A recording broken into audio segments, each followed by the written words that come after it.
Top chrono, c'est parti pour ce dernier numéro de la semaine. Merci. Mesdames, Messieurs, puisque nous sommes vendredi 13 mai 2022, l'actualité ce matin, c'est au niveau du Parlement, Assemblée nationale. Les grandes options ont été levées hier. Les G7 a claqué la porte. Divergence de procédure, tripatouillage, désaccord sur la loi électorale. Je ne sais pas quel mot, ça dépend de vous. Si vous voulez parler des désaccords, à vous libre de faire le jugement. Vous voulez parler des problèmes de procédure, à vous également. Vous voulez parler du désaccord ou encore du tripatouillage. En tout cas, les mots ne suffisent pas pour qualifier ce qui s'est passé hier à l'Assemblée nationale. Des points qui nécessitent des réformes ont été adoptés, d'autres points encore ont été rejetés par la représentation nationale. Njoli et Sesanga et tous les autres ont quitté la salle. Les débats a eu lieu. Les documents ont été transmis à la commission PAJ de l'Assemblée nationale. La commission n'a que 10 jours, pas plus ni moins, pour pouvoir ramener ce document au niveau de la plénière en vue de son adoption article par article. Mais finalement, la question aujourd'hui, c'est de savoir quelles sont ces dispositions utiles qui nécessitent la réforme, qui ont été recalés ou qui ont été retenus. On en parle tout à l'heure. Deuxième thème de l'émission, c'est séminaire de l'éthique et de la déontologie, axé sur l'éthique et la déontologie au sein des forces armées de la République démocratique du Congo. Les chefs de l'État, les présidents de la République, Félix-Antoine Tshisekedi Tshilombo en a donné les go hier au groupement militaire, ex-centre supérieur militaire.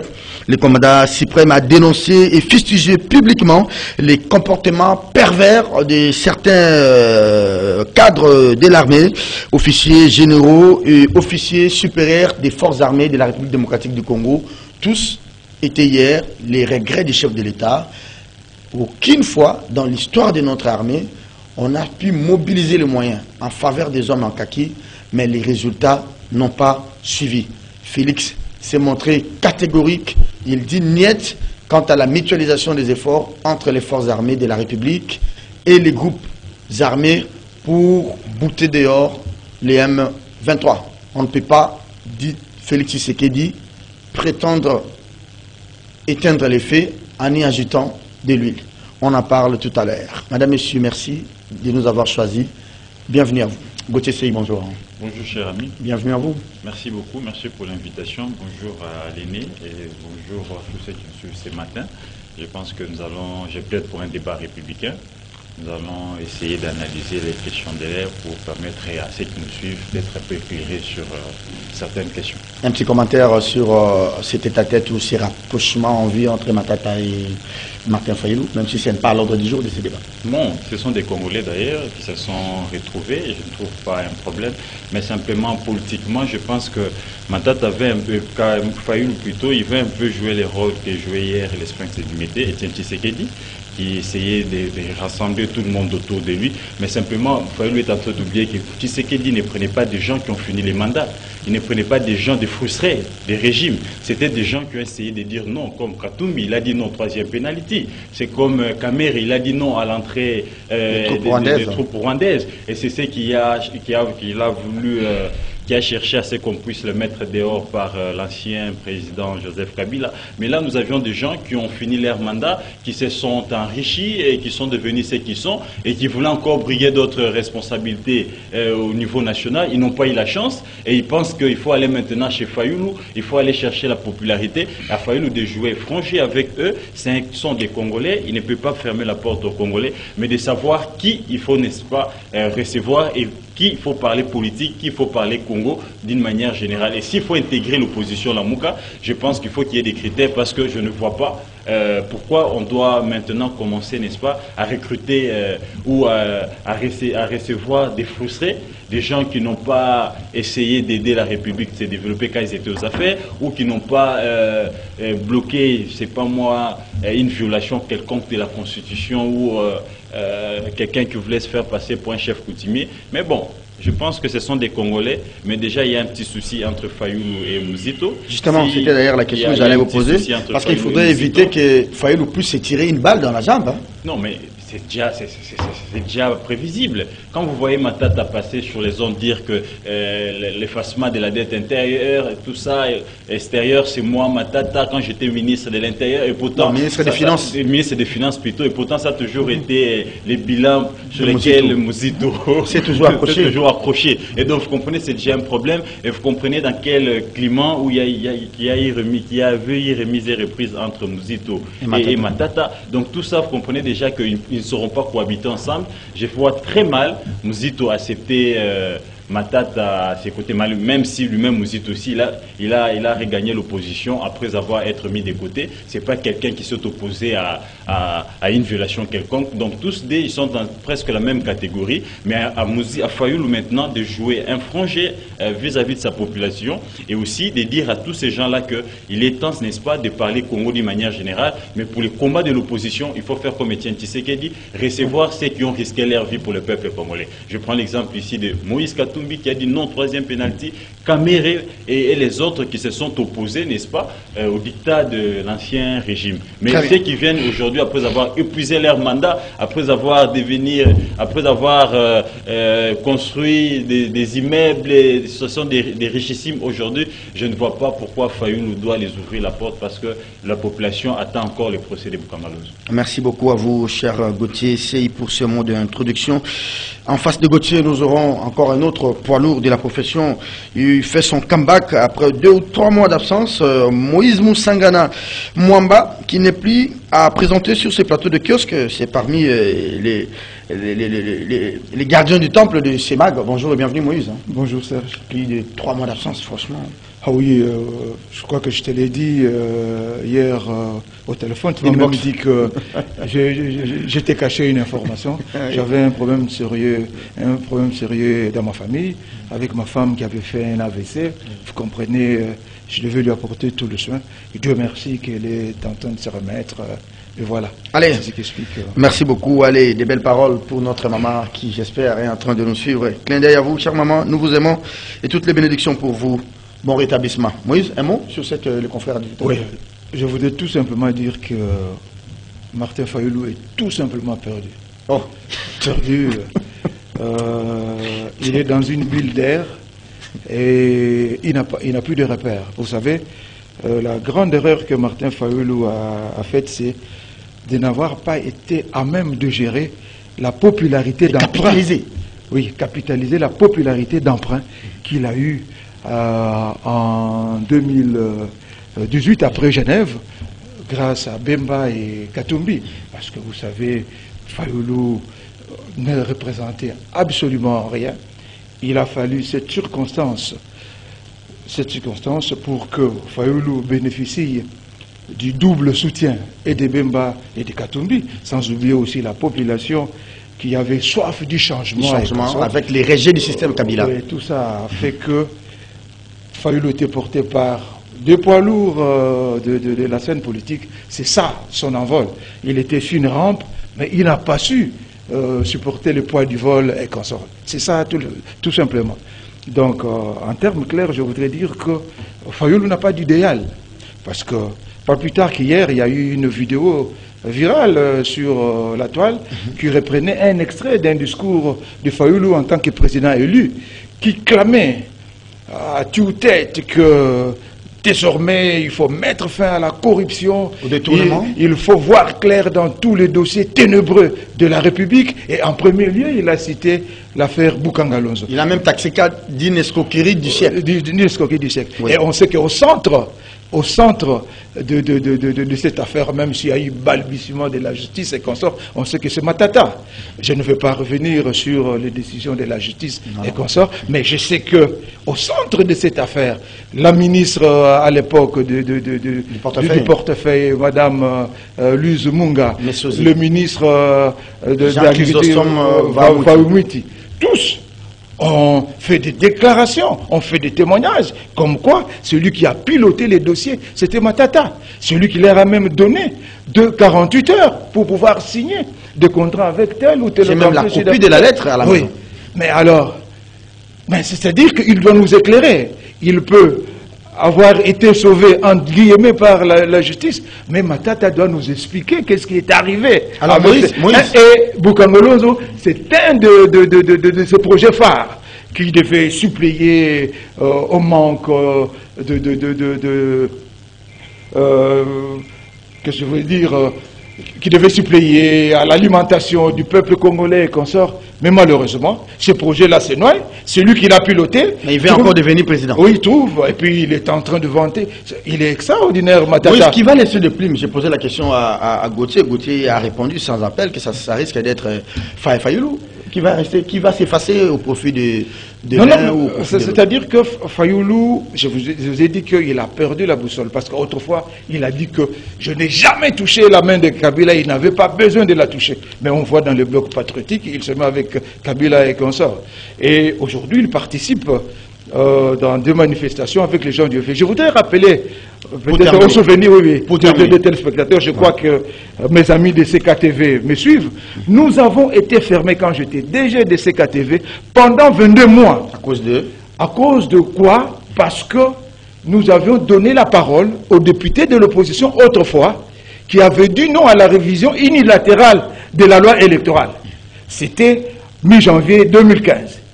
Nous avons eu 22 mois de fermeture. Vous avez vu parce que nous avons donné la parole au Martin Fayoulou et consorts. Et aujourd'hui, Martin Fayoulou se met avec les mêmes personnes qui sont les architectes de la même loi en révision pour réclamer je ne sais pas quoi. Donc voilà, ça voudrait dire quoi? Que Martin Fayoulou n'a pas de perspective.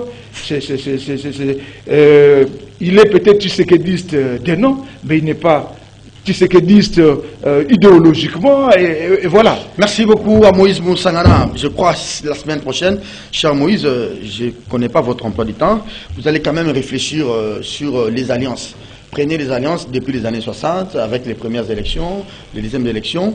Est-ce que les alliances entre les partis politiques, est-ce que les gens partagent d'abord les mêmes visions? Est-ce que ces alliances-là nous ont produit quoi jusqu'à aujourd'hui? Il faut départir aujourd'hui penser à autre chose, parce que les gens avec qui vous étiez dans l'opposition hier, les gens qui vous maltraitaient, aujourd'hui vous êtes ensemble, sans passer par les mariages des fiançailles. C'est-à-dire que ici, c'est quoi? La politique dans notre pays, malheureusement, depuis 60 jusqu'à aujourd'hui, elle est considérée comme un accès à un certain standing social. Donc c'est la voie la plus courte utilisée pour avoir un bien-être social.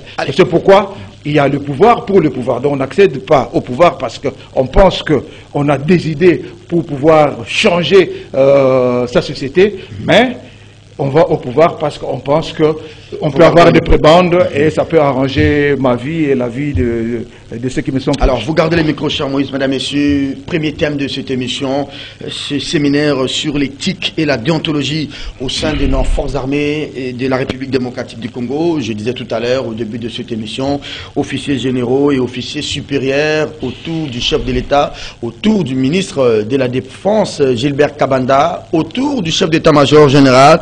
Il faut penser 5 ans, 7 ans après ces codes de discipline militaire, comment faire sa mise à jour, c'est très important. Le président n'a pas eu sa langue en poche, hein, le chef de l'État qui a dénoncé Moïse Moussangana, il a fustigé publiquement le comportement pervers de certains cadres de l'armée et qui s'adonnent à des pratiques contraires à l'éthique et à la déontologie militaire. J'estime que en tout cas, ces séminaires constituent aujourd'hui un cadre de haut niveau en vue d'une, comme le chef de l'État l'a dit, d'une réflexion très profonde hein, sur la discipline au sein de la Grande Muette. Oui, je pense qu'il était temps d'organiser quelque chose de pareil. Parce que si vous avez suivi, il y a une vidéo avec une maxime, si je peux dire ainsi, du professeur Théophile Obenga, le Congolais d'en face, qui se pose la question sur les armées africaines. Il se dit, mais quand on voit les armées chinoises, l'armée chinoise par exemple, vous n'avez pas des officiers généraux qui ont des propriétés, qui sont des hommes d'affaires, qui sont dans de différentes communes. Mais nos armées, excusez-moi, c'est une réalité, nous constatons des choses comme ça. Donc tout ce qui va dans le cadre de remplir leur mission, qui est de protéger le pays, les frontières oui. et les populations. Donc, voilà. Donc, si les généraux se mettent dans une opulence pareille, ça veut dire qu'ils sont avides de l'argent. Et tout l'argent, ils s'enrichissent avec quoi? C'est avec aussi l'argent qu'on envoie, qu'on met à la disposition d'armée pour la ration militaire, pour ceci, pour cela. Vous savez, Mouzito, quand il était Premier ministre, il a dit qu'il a fait le tour de l'Est, arrivé à Kisangani, qu'est-ce qu'il a trouvé? Sur le marché, les rations militaires. Mais il avait dit qu'il devait prendre des mesures, il est parti sans en prendre jusqu'à aujourd'hui. Donc voilà, donc notre armée est gangrénée quand même par certains mots. Je crois qu'il ne fallait pas toujours garder la langue de bois, il fallait quand même à un moment donné les dire ouvertement à ceux qui ont reçu cette mission de la nation pour pouvoir la défendre. Donc, parce que si, d'une part, donc il y a les responsabilités qui sont partagées. Bien sûr que l'armée n'a pas peut-être tous les moyens parce que le pays est exsangue de ressources, ça on le sait, mais il y a un problème. Il y a un problème aussi de discipline. Vous avez parlé du code de discipline militaire. Vous savez, pendant la conférence nationale, oui, le général Mayele a clamé tout haut devant la tribune de la conférence nationale. Mais quelle armée voulez-vous avoir quand vous nous envoyez vos enfants mal éduqués? Ça, il l'a dit. Du haut de l'armée que nous avons, en définitive, c'est même le reflet de la société congolaise. Oui. Les journalistes que nous avons, c'est pas qu'aujourd'hui nous tirons sur les hommes en kaki, mais c'est-à-dire, le problème, il est complexe, il est sociétal. Donc, je crois que, quelque part, il y a des choses, les responsabilités sont partagées, mais il y a la part aussi que les hommes en kaki doivent faire. Est-ce qu'aujourd'hui, les hommes en kaki, nos hommes en kaki, que je respecte très bien, dire peut-être qu'est-ce qui ne va pas, je crois que ce n'est pas les vilipender. Est-ce que nos hommes en kaki peuvent nous regarder droit dans les yeux, nous dire que non, nous assumons comme il le faut notre mission?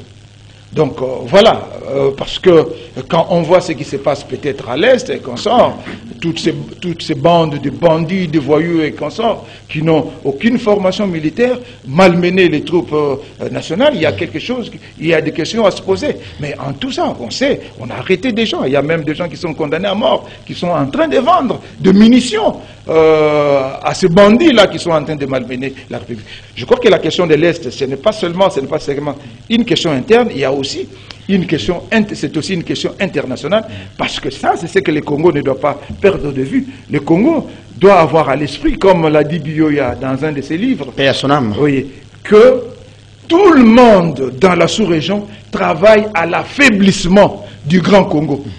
Tout le monde. Donc nous devons intégrer cette donne. Nous devons intégrer cette donne. Tout le monde, même ceux qui nous sourissent, ils travaillent à l'affaiblissement de notre pays parce qu'ils savent que si notre pays prend de l'élan, qu'est-ce qui peut arriver? Prenez même certains accords que nous chantons même. Prenez l'accord cadre d'Addis Abeba. Le Congo est conditionné dans cet accord-là. Rien ne peut marcher si les signataires de cet accord-là n'ont pas donné leur quitus. Et pourtant, donc, ils ne sont pas de bonne foi. Ouais. Voilà, c'est ça, c'est ce que nous devons intégrer. Nous devons intégrer ça, même dans nos relations, dans notre diplomatie, quand on négocie avec les autres, quand on est en face des autres, mais nous devons savoir cette réalité, que ces gens-là travaillent à notre affaiblissement. Que ce soit les Africains, que ce soit même les Occidentaux. Je vais revenir à vous, Moïse. Hein. Excusez, peut-être que la fibre patriotique risque de prendre le dessus sur nous dans ce débat, parce qu'il s'agit de la vie de nos compatriotes à l'Est. Moi, je suis souvent au Kantiati, je joue au football là-bas. D'ailleurs, ce dimanche, on va jouer contre une équipe au Kantiati. Je suis généralement au Kankokolo, je suis au Kanlufungola, Badiadingi. Quand vous échangez individuellement avec nos éléments en kaki, ils vous disent en lingalas, petit, il y a pas de blague. Moi, je m'assure que Bisso vraiment te quitte dans le terrain. 6 mois, ma ici là. Les militaires, les hommes de troupes vous disent ça, en privé. Ils disent Serge, c'est-à-dire, je comprends un peu ce que Moïse dit. Exactement, Serge, il y a un souci. Mais avant que j'en arrive, je vais quand même compléter l'aîné pour dire que de la même manière que Fayoul n'a pas de repère, vous le constatez aussi avec l'actuel président. Mais apparemment, le président de la République, il est aussi perdu. Parce que les mêmes personnes qui l'ont gazé hier, qui l'ont traité, c'est pas moi de quoi, qui ont pillé la République, qui ont détourné la République, ce sont ces personnes-là qui sont aujourd'hui aux commandes. Mais donc, je comprends. Il se bat pour se départir de tous ces gens-là. Il a commencé par Kabila, il a chassé Kabila. Et après, puis, on a recruté les Bahati, les Mbosso. Oui. On fait partir Kabila, mais on a Mbosso, on a Bahati, qui c'était quand même des acteurs majeurs, n'est-ce pas, de l'ancien système. Ouais. Donc, de la même manière que Fayoulou est entré aussi de se tirer la balle dans les pieds, vous constatez aussi que le président de la République, et il est aussi dans presque la même situation. Je me pose la question, est-ce que c'est un problème de la société congolaise qu'on venait de le dire? Donc il n'y a pas de nouvelles recettes? Non, il n'y a pas de nouvelles recettes. Nous revenons toujours sur ce qui est déjà pourri et on essaie de faire avec. Donc, pour ce qui se passe d'abord, éthique, déontologie, la discipline militaire, Serge Kabon, je pense que l'aîné a tout dit. Mais il faut déjà ici dire que les recrutements d'abord posent problème. Voilà. Et d'ailleurs, on recrute qui? Et quand on les recrute, c'est pour quelle formation? Voilà. Ça aussi, c'est un problème. Même dans les recrutements, il y a le népotisme. Exactement. Il y a les régionalismes, vous avez les antivaleurs. Les antivaleurs. Comment moi je suis de l'Équateur, on me recrute avec vous, vous êtes Swahili, on fait la formation le même jour, on finit, mais vous êtes lieutenant, moi je suis encore adjudant. Donc vous comprenez que tout ça, ça joue, et ça affaiblit aussi notre armée. Voilà. Au-delà de ça, les responsabilités sont partagées, comme venait de le dire l'aîné. L'État doit jouer aussi sa part. Parce qu'un ventre enfamé n'a point d'oreille. Est-ce qu'une personne qui n'est pas bien payée, vous voulez qu'il soit discipliné, mais il ne sait pas envoyer ses enfants à l'école, il doit payer là où il habite, ils n'ont pas de maison. Les camps sont aujourd'hui occupés par des civils, ce sont des généraux, ce sont des colonels qui ont 2, 3, 4 femmes presque vendus, hein, du côté des Bakayaoula. Donc tout ça, ce sont des problèmes. Avant qu'on arrive à les imposer ou à réclamer plus de nos soldats, ou de nos forces, il faudrait ici aussi que les politiques, n'est-ce pas, puissent aussi jouer leur part. C'est quoi la responsabilité, n'est-ce pas, du gouvernement? C'est quoi la responsabilité de nos politiques dans la vie de nos soldats? Prenez cette phrase du président de la République. Prenez cette phrase du président. J'ai eu le temps vraiment de suivre les chefs de l'État hier et j'ai noté. Il dit, dans l'histoire de notre armée, il n'y a jamais eu autant de moyens mobilisés comme aujourd'hui. Mais les résultats ne suivent pas. Il s'est limité là. Mais moi, je vais mettre une virgule pour ajouter quelque chose à ce que le chef d'État n'a pas dit. Mais peut-être que la situation d'aujourd'hui, elle est différente de la situation d'hier. Non, Serge Kabon, pas seulement ça. Il ne devait pas se plaindre. Il ne devait pas sortir cette phrase. Il devait commencer par agir. Ce n'est pas pour la première fois qu'il puisse se plaindre. Il s'est plaint quand il était de l'autre côté. Non, non. En Côte d'Ivoire, oui. Non, quand il a décrété l'état de siège. Oui, on a mis beaucoup de moyens pour près de 20 000 hommes. Et il n'y avait pas 20 000 hommes. Et cet argent est parti où? Jusqu'à ce jour. Avez-vous appris les responsables de la maison militaire donner des explications claires? Et avez-vous appris les chefs d'état-major donner des explications claires? Nous ne devons pas continuer à nous plaindre. C'est les commandants suprêmes. Quand le chef de l'État constate que lui, il a demandé à son gouvernement de disposer les moyens et que les moyens et les résultats, il y a écart. Alors, il faut demander des explications, il faut évaluer. Et les responsables doivent être frappés. C'est ça d'ailleurs un bon père. On ne doit pas continuer de se plaindre. Donc ça, moi, je pense que c'est un faux fouillant. C'est une fuite en avant. Voilà, donc il n'y a pas... Le vrai problème, il est d'abord, n'est-ce pas, dans l'organisation. Depuis que le chef de l'État est là, qu'est-ce qu'il a déjà fait pour notre armée? Nous sommes sous embargo. Est-ce que vous avez appris qu'il se bat pour que nous puissions l'embargo soit levé? Est-ce que vous avez appris des réformes initiées dans l'armée? Est-ce que vous avez appris le problème les paiements des soldats être réglés? Tout ça, ce sont des problèmes. Les camps militaires, comme je viens de vous le dire. Quand Kokolo est vendu. Je vous dis qu'il y a une partie qui est presque vendue. Oui, il y a d'autres camps, chers amis, où vous allez trouver des civils, des femmes, on vous dit, 5e femme en général, Tsongolo Parade. 5e femme, pendant qu'il y a des éléments, n'est-ce pas, qui sont dans la cité, qui devaient habiter, n'est-ce pas là. Donc, Serge Kabongo, le vrai problème, avant qu'on arrive à la discipline réclamée ou être très exigeant de nos soldats, il faut ici que l'État congolais puisse d'abord s'occuper aussi de ces soldats. Mais pour autant aussi que ces soldats-là puissent aussi prendre les responsabilités à main. C'est vrai, quand on a choisi de servir sous les drapeaux, on a une certaine, n'est-ce pas, attitude et un certain comportement, n'est-ce pas, à prendre. D'accord ou pas d'accord avec Félix Tshisekedi qui... Je voulais ajouter juste Un petit rien là-dessus. J'aurais bien voulu qu'il commente et vous allez boucler parce que lui, il va commenter, il va commencer les deuxième et l'avant-dernier thème.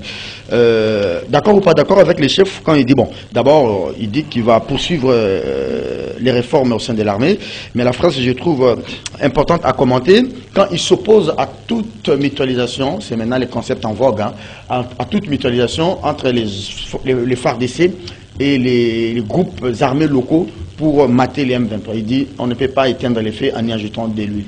Ah bon, moi je pense que là c'est une bonne option, je suis d'accord avec lui. Ah, pour une fois. Pour une fois, je suis d'accord avec les chefs de l'État. Il faut éviter cette histoire de mutualisation. Nous l'avions fait plusieurs fois. Et c'est ce qui a même infiltré notre armée. C'est ce qui fait qu'aujourd'hui on ne sait pas avancer. D'abord, qui amène ces genres de projets au chef de l'État? Quand nos éléments vous disent que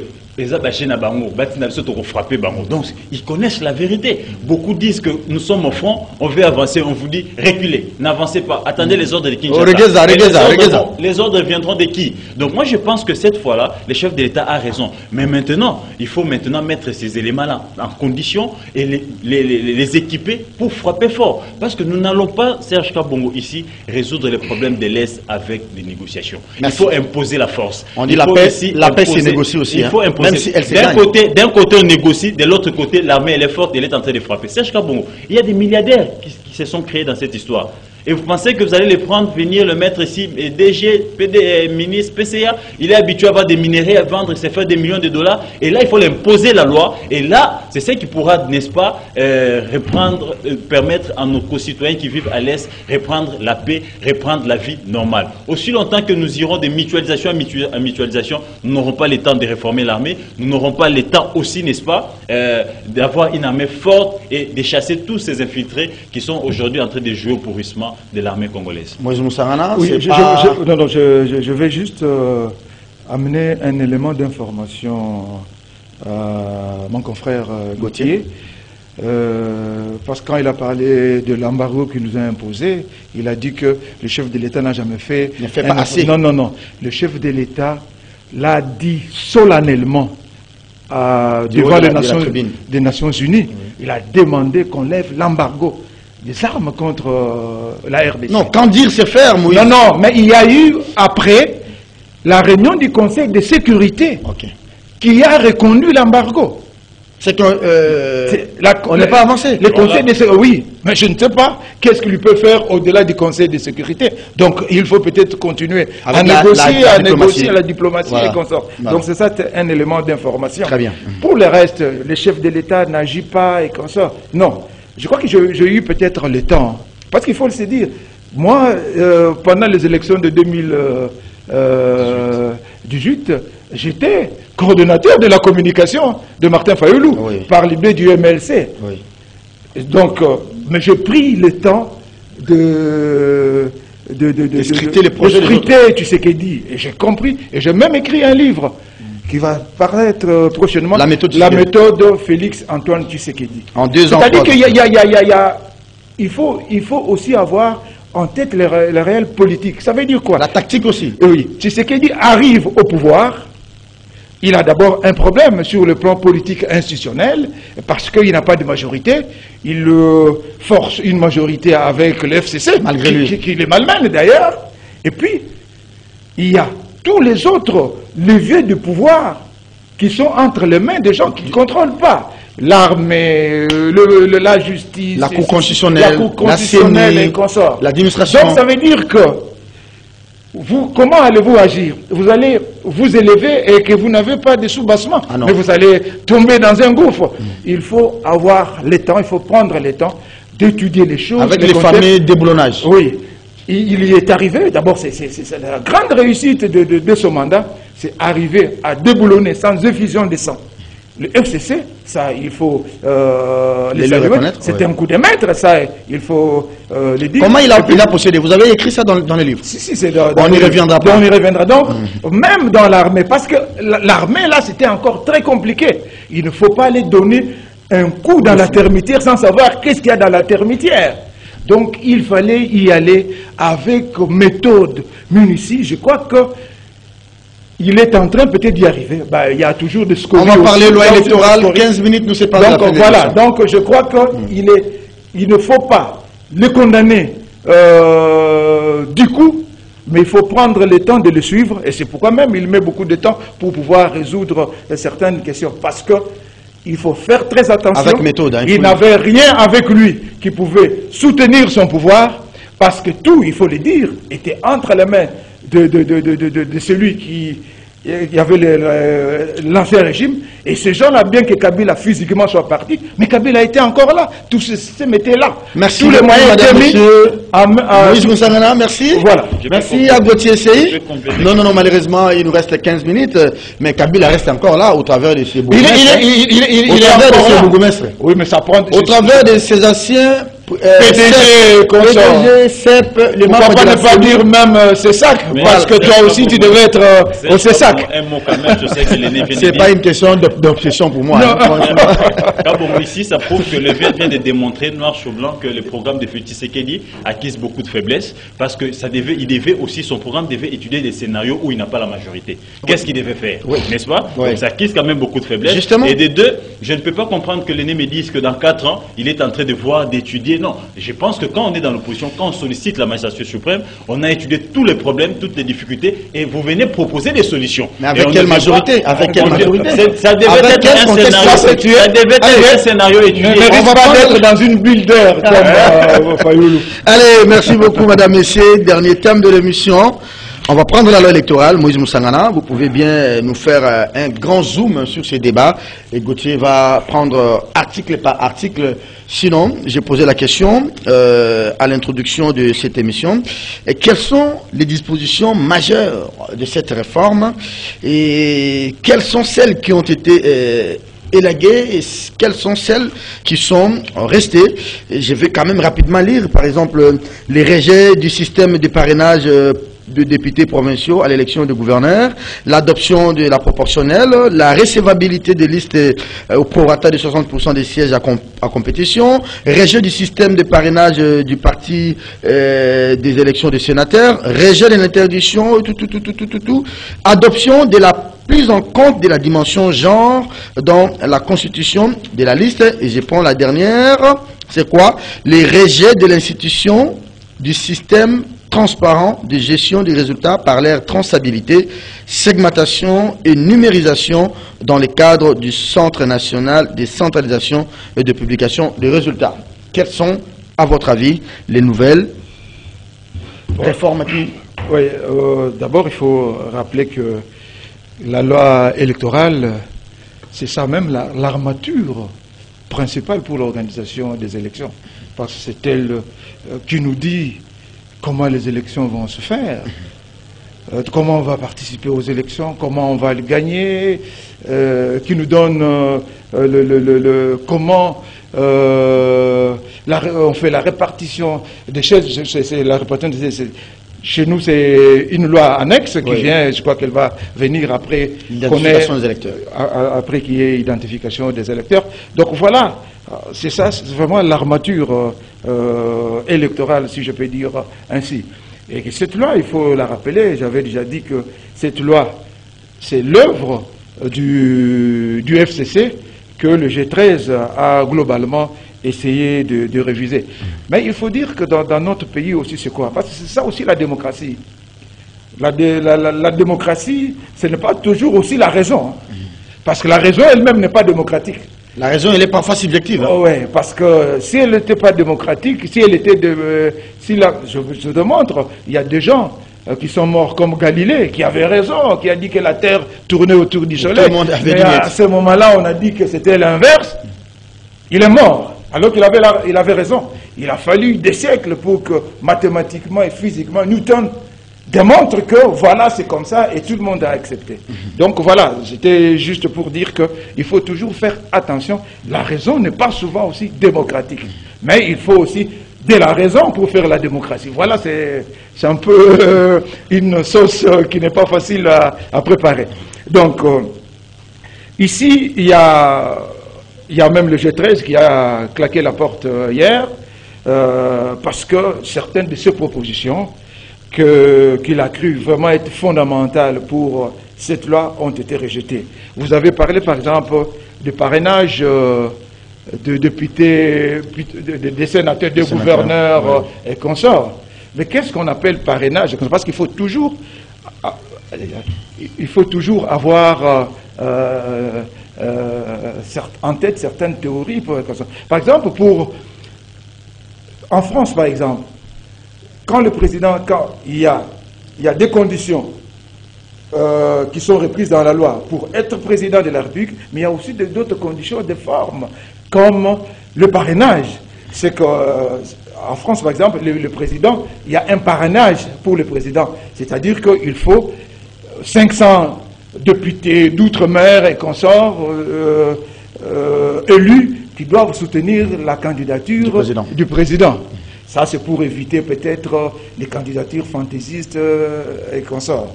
Mais si les députés doivent être parrainés par les partis politiques, ça veut dire qu'il y a aussi risque aussi d'exclusion des autres qui ne sont pas membres des partis politiques, parce qu'il peut y avoir des candidats qui sont indépendants, qui ne sont pas pris en charge par des partis politiques. Pour être des candidats sénateurs, par exemple. Voilà. Qui peuvent séduire, par exemple, les grands électeurs, qui sont les députés provinciaux. Je crois qu'il y a un problème par là. 60%, tu as dit qu'un seuil de 60%. Oui. Déjà, on a eu un problème pour le seuil de représentativité qui a été fixé dans cette loi à 1% pour les législatives nationales et à 3% pour les provinciales. Il y a eu beaucoup de problèmes là-dessus. J'ai suivi Baniakou, dont je respecte l'approche, les savoirs et consorts, qui a dit que on ne pouvait pas en même temps dire qu'il faut représenter les minorités et en même temps décréter un seuil et ne pas même changer notre système électoral. Au lieu d'avoir un système proportionnel avec grand reste, on pouvait peut-être basculer vers le système proportionnel avec la grande moyenne. Donc c'est tout cela, ce sont des discussions un peu scientifiques qu'on ne sait pas peut-être faire ici. Mais en remontant à 60%, je crois que ça doit être même plus sévère que le 1%. La recevabilité des listes au prorata de 60% des sièges à compétition. Ouais. C'est-à-dire quoi? Pour expliquer aux gens. C'est-à-dire un parti comme... Ah oui, j'ai compris, j'avais peut-être mal compris. Oui, j'ai compris. Il y a, par exemple, prenons par exemple Fayoulou aux élections de 2018. Pas de fixation sur lui. Non, je ne fixe pas. C'est un exemple. Je ne fixe, c'est un exemple. Oui. Sur tout le pays, il avait présenté au niveau de la dynamique de l'opposition 56 députés. Sur les 56 députés. Non, 10%. 56 députés.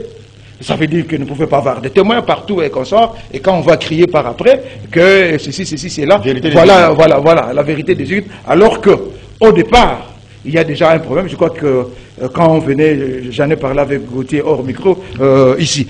On peut revenir sur d'autres sujets que je trouve importants.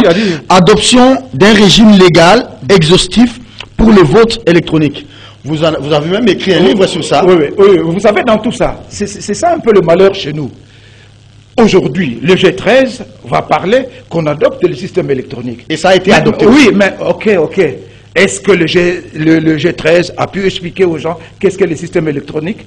Est-ce que le G7, même l'ensemble de tous les partis politiques du pays, ont dû évaluer la machine à voter? Mais c'est un vote dématérialisé. Non, je pose la question. C'est ça la problème. C'est un vote dématérialisé. On n'est pas conséquent. On est en train de proposer les choses sans les avoir peut-être assimilées. Alors, il faut un encadrement juridique. J'ai dit un encadrement juridique. Oui, un encadrement juridique, bien sûr. Est-ce que le G13, y compris tous les autres partis politiques, même l'UDPS, dont le président est au pouvoir aujourd'hui, quel est ce parti politique qui a évalué le processus électoral 2018, y compris la machine à voter? Est-ce que la machine à voter, elle vaut la peine ou elle ne vaut pas la peine? Dites-nous.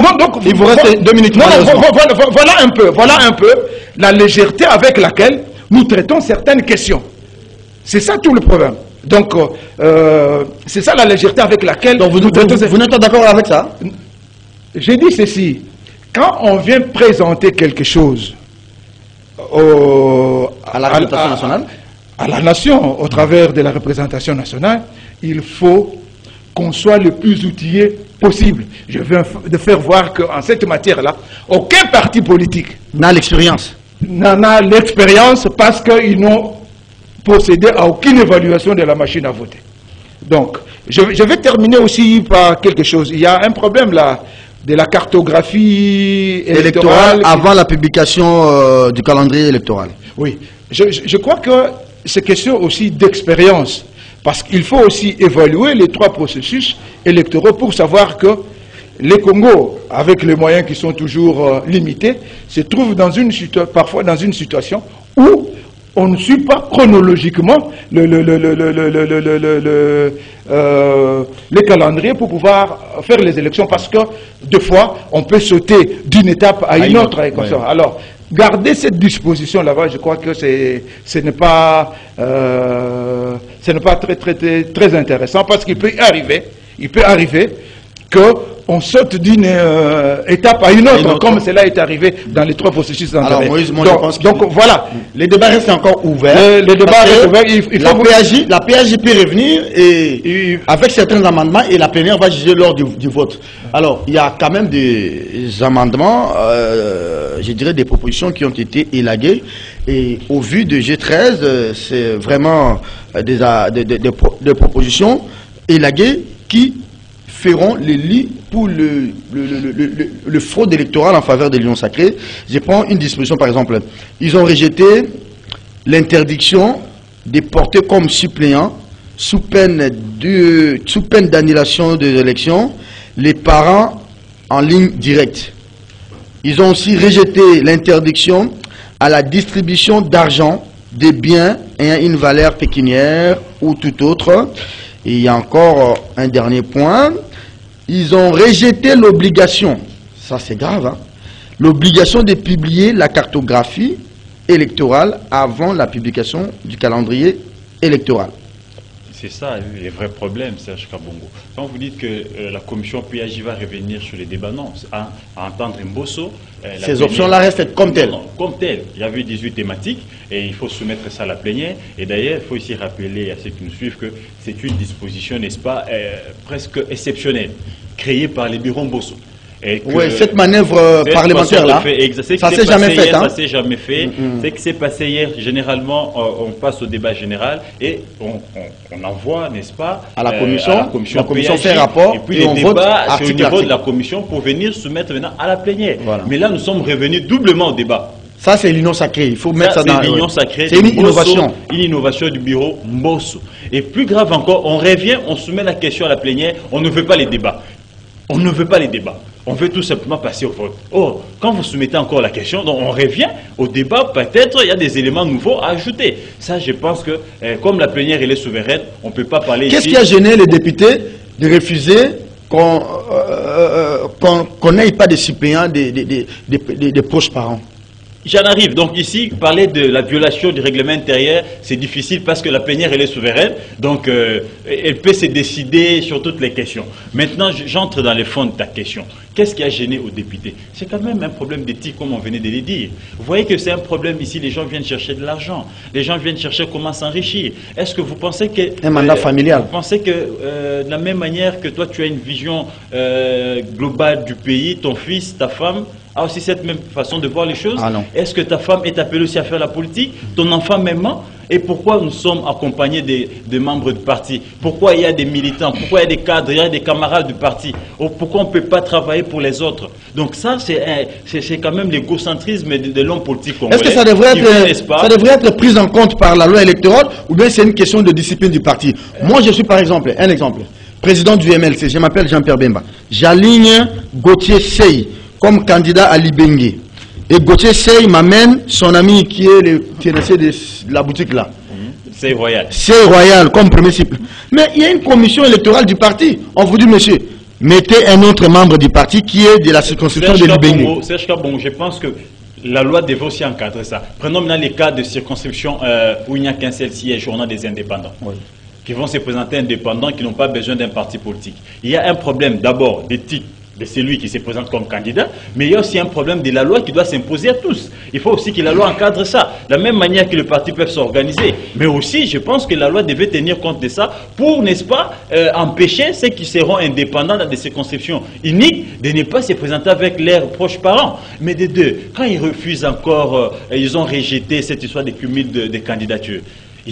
donc un On seul peut être individu, sénateur, on peut être à la député fois national, sénateur. Nous provincial. avions des cas comme ça. La femme, elle est au provincial, et les papas, il est au national, et l'enfant est au sénatorial. Donc vous comprenez tout ça. Et c'est lui-même. Il n'y a pas d'autres gens qui peuvent chercher à briguer d'autres mandats. Vous voulez être toi seul là, à la fois partout. Tout ça, ce sont des mécanismes de fraude pour négocier. Il fallait quand même moraliser ça. Hein. Ça, je suis d'accord en partie avec vous. Moi, je pense que tout ça, mais simplement ici, ce qui vient de se passer avec les G13, les bureaux Mbosso, et je me demande pourquoi ils cherchent toujours à faire les passages en force.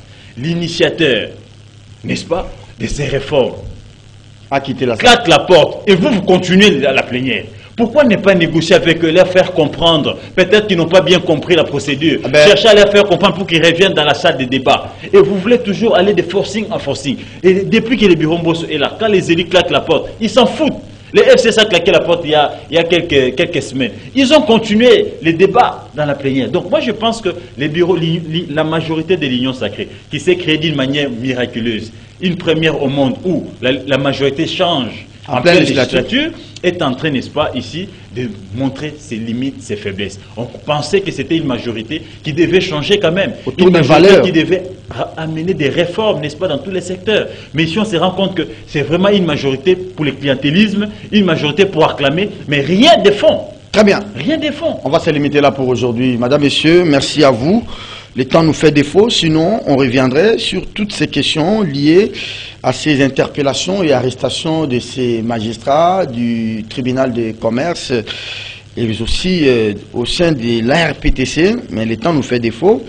Moïse, le débat reste ouvert sur la loi électorale. Mais je voudrais dire on a 10 jours à dater d'hier, donc il nous reste 9 jours. Juste un petit mot là. Dites l'assurer aux téléspectateurs que vous allez revenir la semaine prochaine. Il n'y a pas de problème. Juste un petit mot sur le copinage, je sais pas, le népotisme dans la désignation de candidats députés. C'est là tout le problème, parce qu'on ne va pas aussi réglementer comment quelqu'un entre dans la toilette et comment il va en sortir. On a ici un problème de partis politiques, qui d'ailleurs Bouchab a dit dans une manifestation même internationale qu'il n'avait pas de partis politiques au Congo, qui sont là juste pour le goût du lucre et comme ça. Je voudrais dire qu'ici il y a un problème. Il y a ce qu'on appelle les partis clientèle et les partis idées. Mais nous sommes dans des partis clientèle où l'adhésion se sur base d'affinité. C'est ça tout le problème. Et les partis politiques appartiennent à leur président fondateur.